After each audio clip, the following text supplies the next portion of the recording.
Now, if a person sins after he hears a public adjuration to testify when he is a witness, whether he has seen or otherwise known, if he does not tell it, then he will bear his guilt.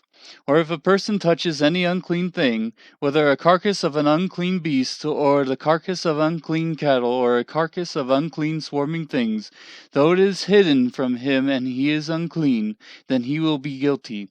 Or if he touches human uncleanness, of whatever sort his uncleanness may be, with which he becomes unclean, and it is hidden from him, and then he comes to know it, he will be guilty.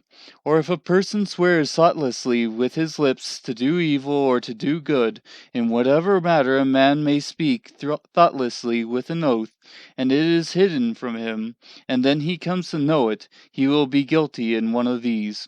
So it shall be when he becomes guilty in one of these, that he shall confess that in which he has sinned.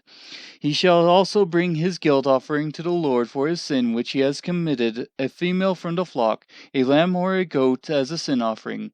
So the priest shall make atonement on his behalf for his sin.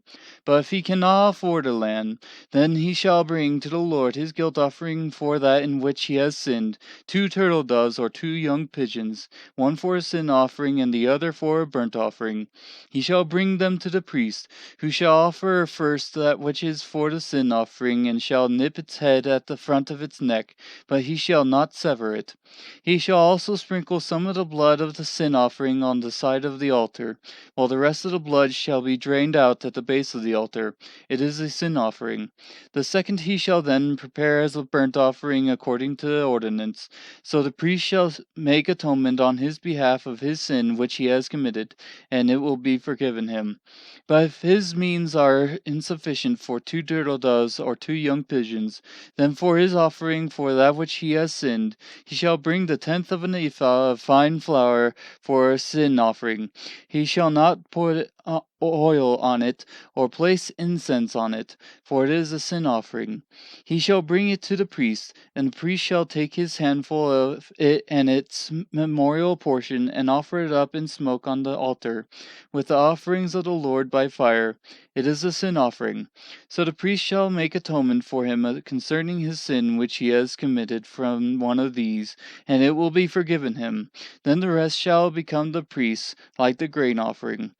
Then the Lord spoke to Moses, saying, if a person acts unfaithfully and sins unintentionally against the Lord's holy things, then he shall bring his guilt offering to the Lord, a ram without defect from the flock, according to your valuation in silver by shekels, in terms of the shekel of the sanctuary, for a guilt offering.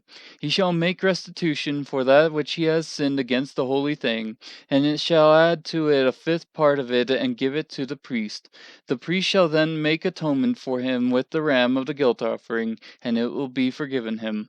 Now if a person sins and does any of the things which the Lord has commanded not to be done, though he was unaware, still he is guilty and shall bear his punishment.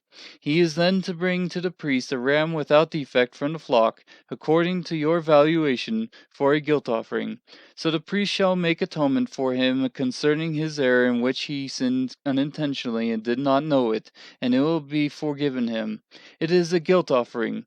He has certainly guilty before the Lord.